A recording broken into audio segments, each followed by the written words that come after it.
On any given day this April, at any chosen time, you'll find around 500,000 people watching live Valorant gameplay on Twitch. It's easily the top title on the streaming service, usually with double the number of viewers as Counter-Strike, Global Offensive, Fortnite, Grand Theft Auto 5, the Just Chatting channel or Valorant's sister game, League of Legends. When it debuted on April 7, Valorant set Twitch records generally reserved for established, big-name tournaments with full seasons of hype and drama behind them. On its first day, Valorant streamers drew 17 million concurrent viewers on Twitch, more than the Fortnite World Cup 169 million and nearly as much as the 2019 League of Legends World Championship 174 million. Valorant also holds the title for the most hours watched of a specific game in a single day on Twitch, with 34 million. All of this for a game that isn't even widely available yet. Valorant is in a closed beta stage, expected to launch in full later this year. Riot Games that was a big part of the game's appeal on Twitch. Not only was this the only space to see Riot Games' new competitive shooter firsthand, but the studio tied access to the closed beta to Twitch.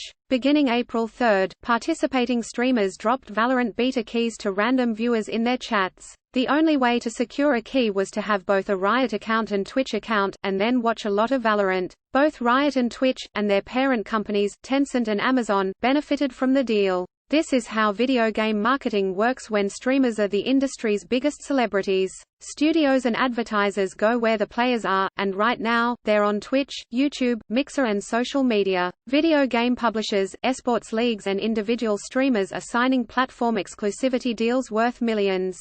However, Valorant stands out as a clear success story in streamer-first advertising, and this didn't happen by accident. Riot Games partnered with multiple hundreds of influencers and streamers from around the globe for Valorant's Twitch debut. Riot Games, it was important for us to not play favorites, and just find people that have spent a lot of time streaming shooters, and hang out with those people, Nikki Lewis, head of marketing for Valorant, said. They know what quality looks like in the genre, and so for us they would be the ideal partners.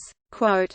Lewis also disclosed the total number of people Riot has paid to stream Valorant on Twitch, 0. During closed beta, we have not paid any streamer to stream Valorant, she said. Our goal is to sustain a community for years, even decades, to come, and so our efforts are being put toward building a long-lasting relationship with streamers, looking for things that are of value where we can support the businesses they are trying to build. Quote. Lewis didn't call out any specifics about Riot's non-monetary support for individual streamers, but said, "We want to make sure the ecosystem we build together is mutually beneficial for all, and it's not always cash that folks want at any one time." Partnering with streamers and influencers isn't just about getting the game on the front page of Twitch, though that is a crucial goal. Riot also wants feedback from these players, since they tend to be expert-level fans of competitive shooters and they know what's likely to resonate with the game's core audience. Riot Games. Lewis used to be the head of marketing for League of Legends, and she helped enact that game's partner program, which rewards video-focused influencers with in-game perks, developer access, promotional support and the opportunity to participate in reveals.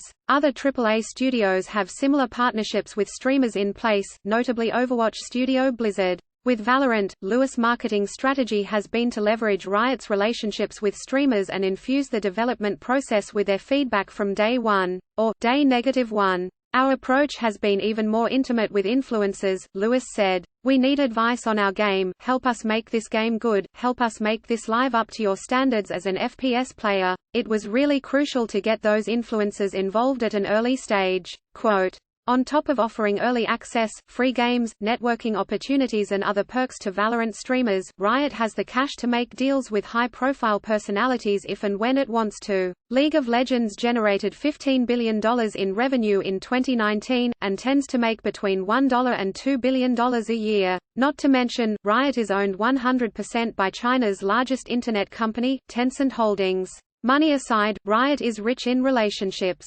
The studio has been running League of Legends since 2009, it kicked off the game's esports circuit in 2011, and it started the partner program in late 2018. The studio has been building connections with streamers, esports players and influencers for years, and these relationships are paying off with Valorant, the studio's first new IP in more than a decade. The reason we've been popular with streamers is that we're oriented toward getting to know them, having deeper relationships with them, understanding their feedback about the game, playing the game with them," Lewis said. "We've got a lot of our developers out there playing with influencers and just bear hugging them and welcoming them in. That was an explicit marketing strategy of ours." Quote, Valorant's record-breaking Twitch debut coincides with a general uptick in streaming viewership tied to the global coronavirus pandemic. With country and statewide quarantine orders in place around the world, more people than ever are watching Twitch and YouTube videos, and with traditional sports on pause, esports are finding a hungry audience. Riot Games' Valorant was built to be an esports powerhouse, and Riot has already laid out rudimentary rules for official tournaments. The studio's esports plans include the addition of a mode that replaces in-game blood with sparks in an attempt to secure squeamish sponsors and likely to appease strict Chinese censorship laws. A handful of professional players and streamers have also announced their intent to play Valorant full-time, ditching other popular titles in the process.